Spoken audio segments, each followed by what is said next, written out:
Hello everyone, कैसे आप सब। आप सबका अपने चैनल में स्वागत है। आज मैं आपको एक कहानी सुनाने जा रहा हूँ जिसका टाइटल है शहर की हवा। तो कहानी कुछ इस प्रकार से है। नवीन को उसके पिता सुबह 4 बजे उठा देते और बोलते, बेटा उठ जा, खेत पर चलना है। नवीन को बहुत गुस्सा आता और गुस्सा करते हुए नवीन कहता, बाबूजी अभी जाकर क्या करेंगे, अभी तो दिन भी नहीं निकला, वहाँ अंधेरे में क्या नज़र आएगा। नवीन के पिता मोहनलाल जी ने कहा, बेटा यही सही समय है खेत में काम करने का, दोपहर को सो लेना।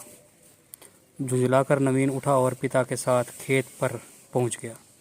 दोनों बाप बेटे अपने खेत पर काम करने में जुट गए। नवीन को खेत पर काम करना अच्छा नहीं लगता था। वह तो पढ़ लिख कर शहर जाना चाहता था, लेकिन मोहनलाल जी चाहते थे कि उनका बेटा खेती करे। शहर का जीवन उन्हें पसंद नहीं था।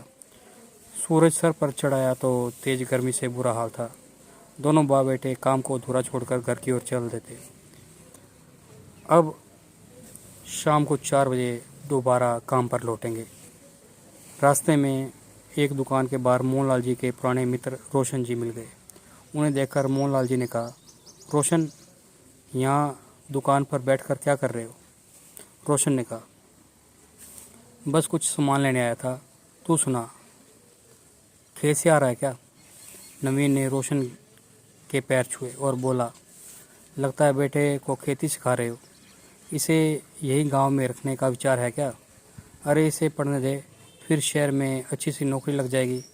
यह सुनकर मोहनलाल जी ने कहा, अरे क्या रखा है शहर में, पैसों के पीछे पागल है लोग। वैसे तू सामान लेने क्यों आया, आज क्या घर में दावत है। रोशन जी ने झेपते हुए कहा, वो कल कमल का फ़ोन आया था, वो छुट्टी मनाने के लिए घर आ रहा है अपने बच्चों के साथ। मोहनलाल जी ने कहा, और तू लग गया मेहमान नवाजी करने।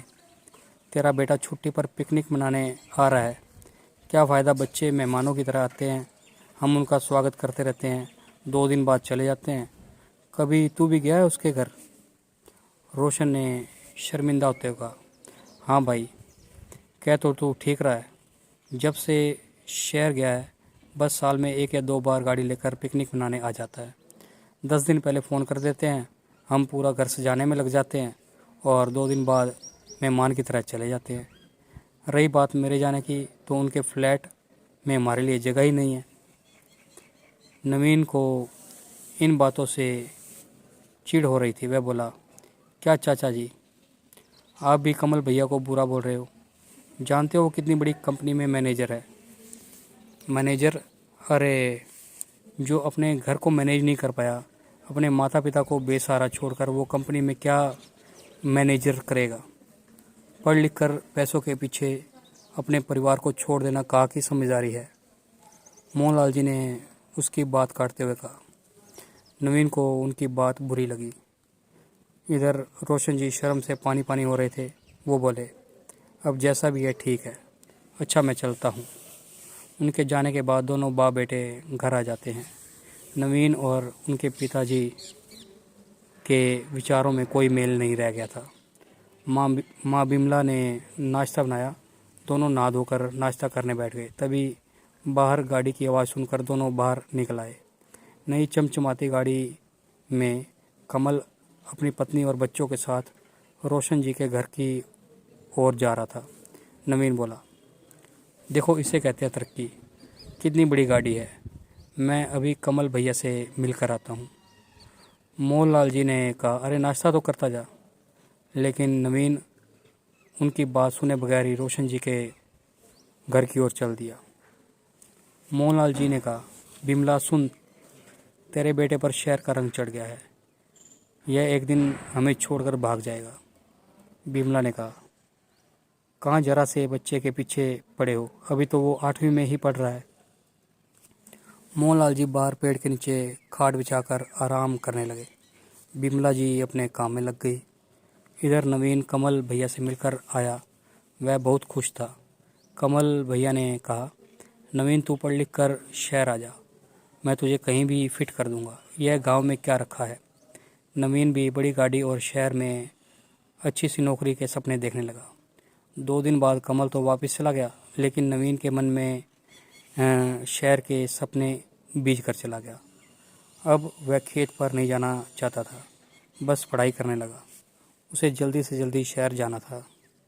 इधर उसके पिता मोहनलाल जी नवीन को लेकर चिंता में रहने लगे। इसी तरह समय बीतता रहा। कुछ सालों बाद नवीन की ग्रेजुएशन पूरी हो गई। अब वह बस शहर जाना चाहता था। वह रोशन जी के घर गया और बोला, चाचा जी और चाची जी, मुझे नवीन भैया का नंबर दें, मैं उससे बात करना चाहता हूँ। और उन्होंने मुझे बोला था कि वो नौकरी लगवाएंगे। रोशन जी बहुत बीमार थे। उन्होंने कहा, बेटा जानता है तेरे पिताजी ठीक कह रहे थे, मैं पिछले 1 साल से बीमार हूँ। कई बार बेटे को फ़ोन कर चुका हूँ, लेकिन एक बार भी वह मुझसे मिलने नहीं आया। उसके पास मेरे लिए टाइम ही नहीं है।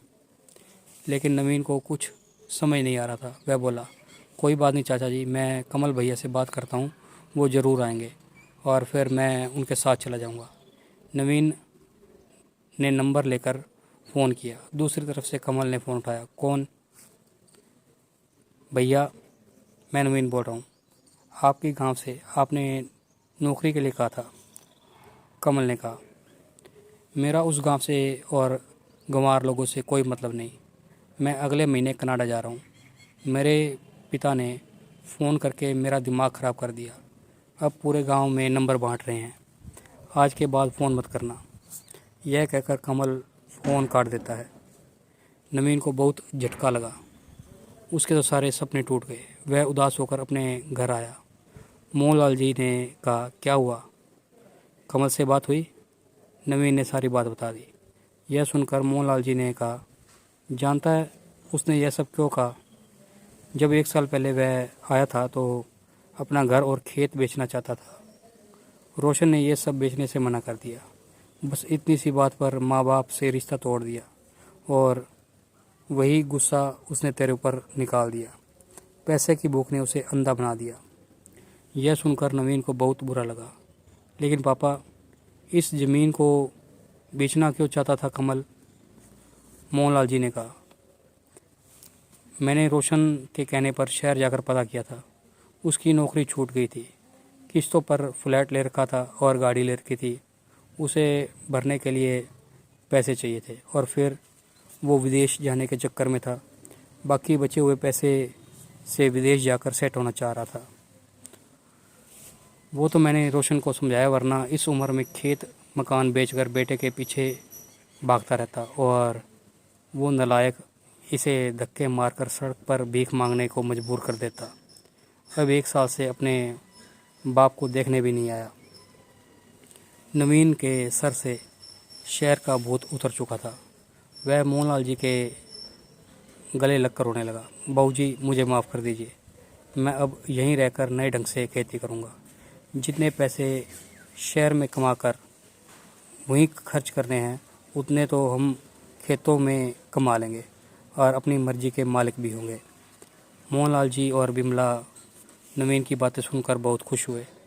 मोहनलाल जी ने कहा, चल मेरे साथ रोशन के घर चलते हैं, उनका भी तो ध्यान रखना है।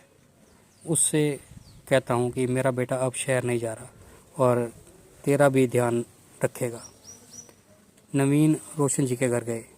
फिर कुछ दिन बाद उन्हें लेकर शहर पहुँच गए। वहाँ उनका अच्छे से इलाज करवाया। कुछ दिन में रोशन जी बिल्कुल ठीक हो गए। नवीन ने अपने दोस्तों को भी शहर जाने से रोका।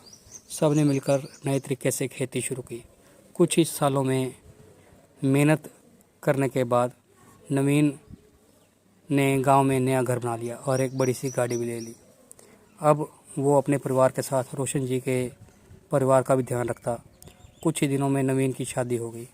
आज नवीन और उसके दोस्त गांव में रहकर तरक्की कर रहे हैं और अपने आसपास के लोगों को भी प्रोत्साहन दे रहे हैं कि वो शहर ना जाएं। तो आपको ये कहानी कैसी लगी? अगर कहानी पसंद आई है तो वीडियो को लाइक कीजिए, शेयर कीजिए और चैनल को सब्सक्राइब कीजिए। बेल वाला बटन ज़रूर दबा दें ताकि हम ऐसी कोई और कहानी डालें तो उसकी नोटिफिकेशन आपको मिल जाए। Thank you.